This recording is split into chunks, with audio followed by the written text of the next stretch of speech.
From New York City, for our viewers worldwide, I'm Katie Greifeld. Bloomberg Real Yield starts right now.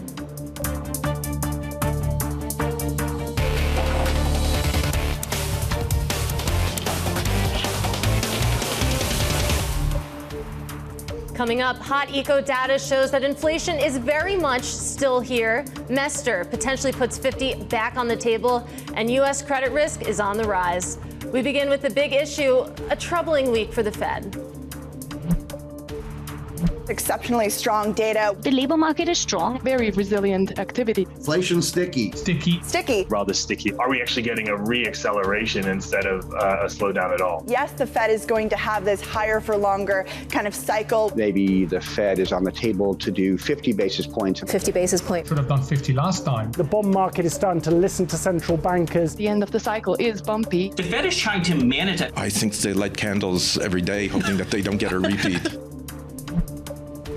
Joining us now, Morgan Stanley's Sankaran, Marianne Bartels of Sanctuary Wealth, and Tom Swaney of Northern Trust Asset Management. Shri, I want to start with you because sticky seems to be the word of the week. Just how sticky is inflation at this moment in your view, and how big of a problem is that for the Fed? I mean, to be very honest, obviously the data this week has kind of created more doubts around the deflation thesis that was a bit more gathering a bit more steam earlier in the month, right? But at the end of the day, I mean, there's enough elements of seasonality that we need to parse through, both with respect to the kind of retail sales data, with respect to the inflation data, and at the end of the day, the labor market tightness is still not reflected in wage pressures in any meaningful way. So there are some kind of consolations to take away, but clearly the tail risk of inflation being sticky for longer and therefore the Fed having to push higher, I mean, that has gone up, but that's still not the central scenario that we're working with as things stand now. So, Tom, to that point, there's definitely some silver linings when you think about the data that we've gotten over the past month or so. But the buzzword of last week and the week before seemed to be immaculate disinflation, the idea that basically we were going to be able to really cool inflation all the way back to 2% without any real bumps or hiccups in the economy along the way. Can we put that narrative to bed now? Well, first of all, I think it was the wrong narrative to begin with. I think you can expect a lot of volatility at these type of turning points. I think the real key is we don't have a good understanding of inflation. And I think the models that we've had for inflation simply have not been as informative as they have in years past. I think the Fed is just as responsive as we are to the market data. And I think more than anything else, even survey data and other things that they've used in the past have not been as reliable. And so it's really not that surprising that we find ourselves in a position where the Fed has really signaled to us their dual mandate is really not a dual mandate any longer. It's about one thing and one thing only, and that's inflation. And I think the longer that inflation goes, as persists as the headline, the greater the likelihood that the Fed loses more credibility or some credibility as it relates to fighting inflation. So I think that's where the risk lies, and that's why you see the volatility around inflation and inflation prints that we're seeing now. Well, inflation was definitely the focus in this week's Fed speak, and we got a lot of it, but it seemed like the headline was Cleveland Fed President Loretta Mester. She brought half-point hikes back into the conversation, saying, quote, at our meeting 2 weeks ago, setting aside what financial market participants expected us to do, I saw a compelling economic case for a 50 basis point increase, which would have brought the top of the target range to 5%. Marianne, should the Fed have gone 50 basis points in February? I don't think they should have gone 50. Obviously, they're having a dialogue now because of retail sales coming in stronger than expected. Obviously, CPI and PPI showing expectations that inflation shifted a little bit. But, nothing moves in a straight line. And when I really look at the data from a longer term perspective, I do think inflation has peaked, but we're going to have periods where maybe the data backs up a little bit. I think the equity market is handling this data extremely well. If we had data like this over a month ago, markets would be down 2 or 3%, and they're not going in one day, and they're not doing that. And I think the bond market is also handling this data very well. yes, yields are backing up, but not aggressively. And we certainly haven't hit any new highs on the 2-year or on the 10-year. So it is still possible that we're in a peaking process for yields, and that equities might have actually bottomed, and we think they have. Well, I mean, to that point, the fact that we haven't seen equities really hit panic levels when we've been getting this data. I know that this is a fixed income show, but do you think that's the wrong signal to take? Do you expect to see more reaction in equities as we get more of data along these lines? Well, I think the equity market is telling you that a lot is already discounted in the market. And, you know, Bank of America has the Global Fund Manager Survey. And if you look at that, the market is really expecting rates around 5.2% on the high end. Even if they have to go up a little bit higher, most of this is already discounted in the marketplace. I think where both the equity market and the bond market would get totally derailed would be if they start talking about rates going to 6%. I think that would really change the whole dynamic of the markets. But as long as we can kind of stay in the ranges that we're in, I think both the bond market and the equity market are attractive. And we like both of them. We're recommending both asset classes for our clients.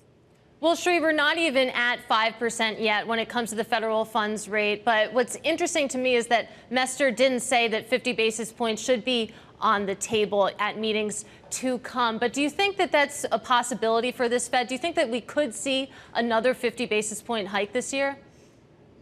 That is a risk scenario, but that's not what our economists, led by Ellen Zentner and team, are forecasting. We're penciling in 25 basis points in March and another 25 in May, and a pause thereafter. But to the previous speaker's comments around what the market seems to be pricing in, I think the bigger debate has to be around the timing of the rate cuts, which are being priced in by both the rates market and to some extent, I think the equity market seems to be penciling in a bit more of this Goldilocks kind of a setup because earnings has held up better. And I do think that both elements of it, i.e. the timing of the rate cuts and eventually the resilience of the margin story or the earnings story, both of them should get tested and will get tested as we progress through the year.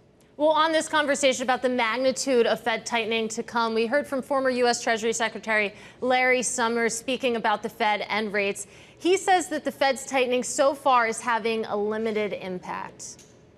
The risk is that we're going to hit the brakes very, very hard. And then when we hit the brakes very, very hard, that's going to kick in at the same time that some of those negative cyclical dynamics about rising savings and excess inventory and so forth are kicking in. Tom, in the context of this cycle, what would slamming the brakes very, very hard actually look like? Yeah, you know, the truth is we're focused so much on this terminal Fed funds rate, and I think, you know, to both speakers that just spoke, I think we're just kind of asking ourselves the wrong question. It's not about where peak Fed funds is. It's as long as we have a line of sight, whether it's the soft landing that the Fed has articulated, whether it's a mild recession, which we think is more likely. I think in either case, the equity markets in particular, when you look at the risk reward, you're looking at it, you know, and from my perspective, a forward PE in the S&P 500 of just over 17, that's very aggressive if you thought you were going into recession.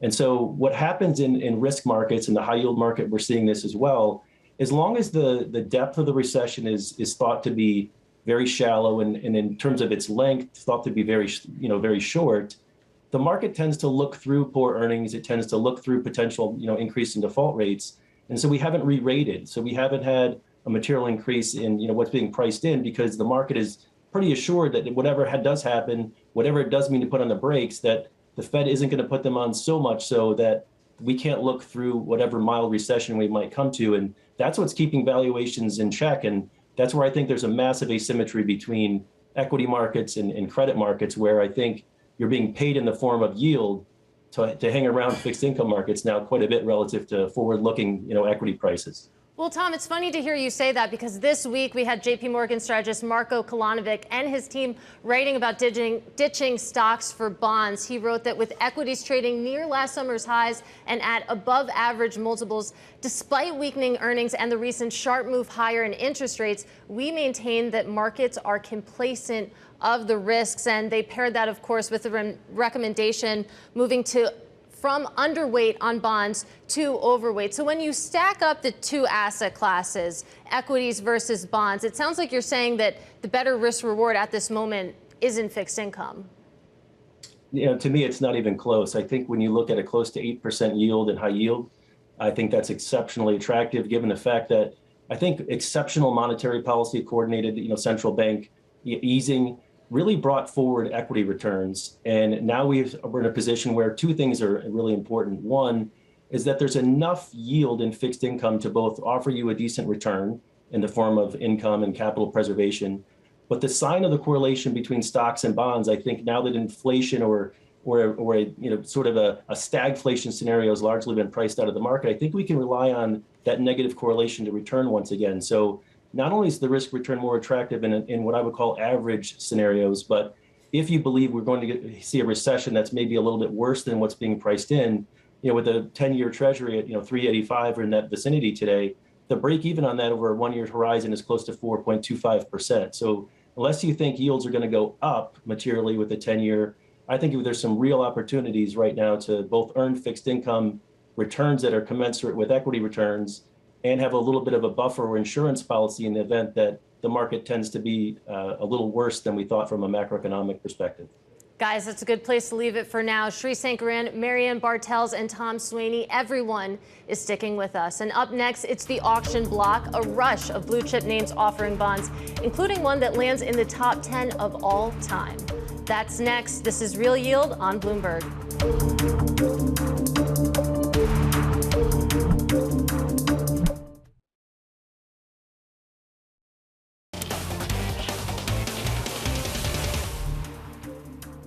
I'm Katie Greifeld. This is Bloomberg Real Yield. Time now for the auction block, where we saw a wave of issuance from some major names, the headliner being Amgen. It posted the 9th largest deal on record, selling $24 billion with an order book of $90 billion.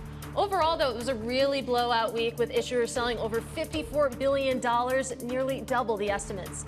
Big names included CVS, AT&T, and Pepsi. But it wasn't all sunshine. We had Credit Suisse having to offer investors a hefty incentive to buy its new Euro bonds just days after announcing a bigger than expected loss. Strong data and hawkish Fed speak sending credit risk higher as well. Here's what Kathy Jones of Charles Schwab had to say. We're more cautious now on credit than ever. I think one of the consequences right now of this rally has been because volatility has come down, the spreads have come down so much, and that's getting us more and more cautious on credit, but not so much on rates. Still with us, Sri Sankaran, Marianne Bartels, and Tom Swaney. Marianne, more cautious on credit than ever. That's the Kathy Jones take. What's your anxiety level when it comes to the corporate bond market? I actually don't have anxiety about it. I mean, obviously, you have to be selective. And in our last segment, Tom's comments were really spot on. The bond market is offering opportunity that we really haven't seen since 2007. So I think there's real opportunity within several areas of the credit market to build fixed income in a portfolio. We wrote about in our year ahead that 60-40 is not dead. There's been a lot of articles that 60-40 was dead, and we don't think that that's the case. We really think that clients can diversify across a spectrum of fixed income, not only credit.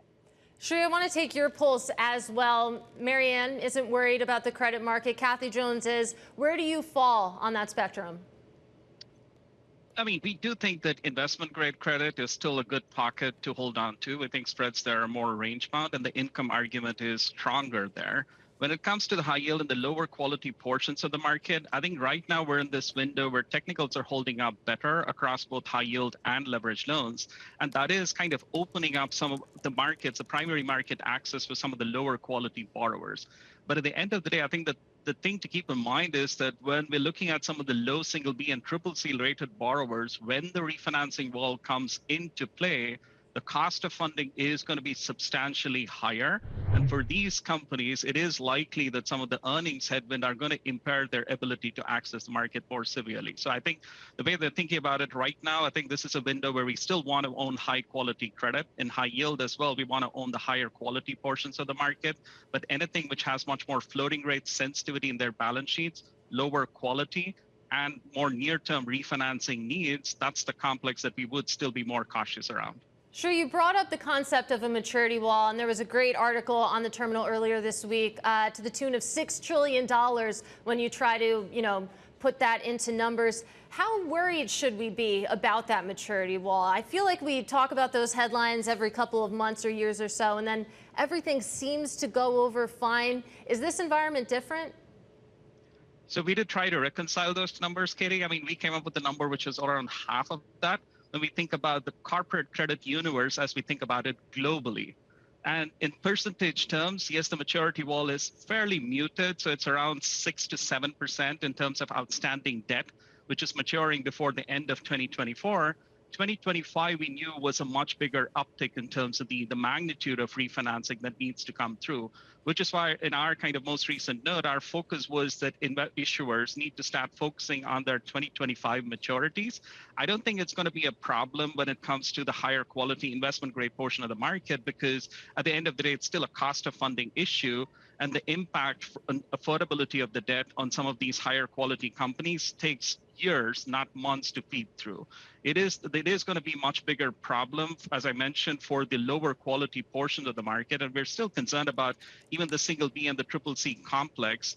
The cost of funding, it's not about the cost of funding, it is going to be a market access issue, and kind of double-digit yields have not been a sustainable funding environment for some of these lower quality companies. And that becomes a problem as we get into the end of 2023, because right now we can still take comfort from back-ended maturity walls, but that starts to fade as we get into the end of the year. I feel like the maturity wall is just the credit market's version of the debt ceiling. It all ends up okay in the end. But Tom, I want to get to you because I was reading over your notes. This stuck out to me. You're overweight on junk. I have to admit, I haven't heard that in a while. Walk me through that call. Well, I mean, much like both have just said, not only there's structurally the high yield market is actually very different than it's been in the past. There's been two events that I think have been material to the pricing of high yield. One is obviously in 2016 we had a sort of just a washout of energy, and so you've had the energy complex being much higher in credit quality, and you have the demand destruction aspect of energy not really being an element this time around. And in addition, the pandemic also brought forth a lot of defaults in the retail sector. And so when you look at the quality from the bottom up of quote unquote junk, it doesn't look quite like the junk we've seen in the past. In fact, if you adjust the high yield spread for the actual composition differences between now and say 15 years ago, you could take you can add about 70 basis points, if you will, to the spread today. So it's not really as cheap as or as rich as it looks on a historical basis. So the market is indeed structurally different with a higher proportion of secured debt as well. And so it's just compositionally a very different market. In addition, I also think that your comment on the debt ceiling and comparing it to the maturity wall is so an apt one, because so many times that becomes the focus, but that's not a reason why high yield companies default. If we're going to be in a shallow recession and they show earnings, trust me, the private debt markets would be happy with all that origination. And the proliferation of private debt and private equity is actually to us our biggest risk. We see the fact that ex-ante Sharpe ratios for public market assets might be a little bit lower than they've been historically, because when you look at endowments and foundations, sovereign wealth funds, pension plans, so much of their portfolio than ever before is private. And so when they look to sell, they're only going to be able to sell public market assets this time around. And we're just a little concerned about the volatility that introduces to public markets going forward. But we think for now, that's largely going to be offset by, still a relatively accommodative, monetary policy in an overall sense. And the fact that there's just a lot of money on the sidelines, so to speak, waiting to take advantage of dislocations in the market. Tom, I'm really glad that you liked that line. I'm definitely going to tweet it later, so keep an eye out for that. But Marianne, we don't have much time left. I want to get your thoughts on spreads. I'm looking at high yield spreads right now. They were below 400 just a month or so ago. Now they're above 400, finally, about 420 there. What is the signal that equity markets might take from that? Equity markets generally don't look that closely to spreads. Technicians actually will look at it to see the impact on the markets. As long as spreads aren't really blowing out in a big way, signaling a lot of risk, the equity market is not going to take any kind of negative signal. So anything that I'm seeing in terms of spreads or anything in high yield in the way it's trading is not alarming. It's not signaling any risk profile. The only thing, if I was going to point out a potential risk factor, is the MOVE index has moved down, which is the volatility index for the bond market. But with that one, I still think we're in pretty decent shape. Guys, great conversation. We're going to continue it next because Shrish Sankaran, Marianne Bartels, and Tom Swaney, everyone is sticking with us. Still ahead, the final spread. The week ahead, key economic data continuing with the FOMC minutes on deck. This is Real Yield on Bloomberg.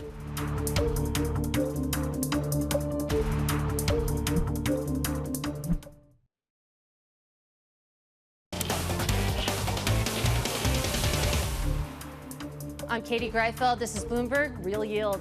Time now for the final spread. The week ahead coming up.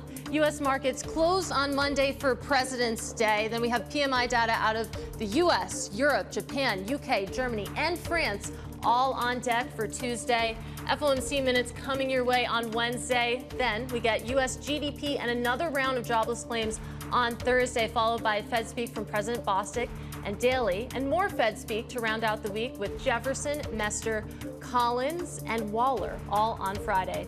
Still with us now, though, we have Shrish Sankaran, Marianne Bartels, and Tom Swaney. And it's time now for the rapid fire round. 3 questions, 3 quick answers. Shri, I want to start with you. Do we see another 50 basis point hike from the Fed in 2023?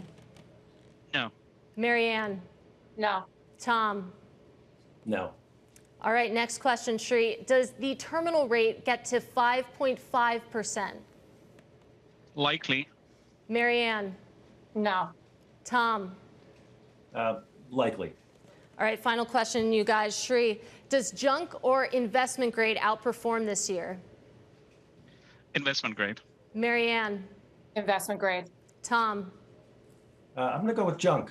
All right, an outlier. Really appreciate it, guys. My thanks to Shrish Sankaran, Marianne Bartels, and Tom Swaney. A great discussion as we watch the S&P 500 fall 0.9% to end the week, and you're looking at a 10-year Treasury yield of 3.83%. But from New York, that does it from us. This was Bloomberg Real Yield. This is Bloomberg.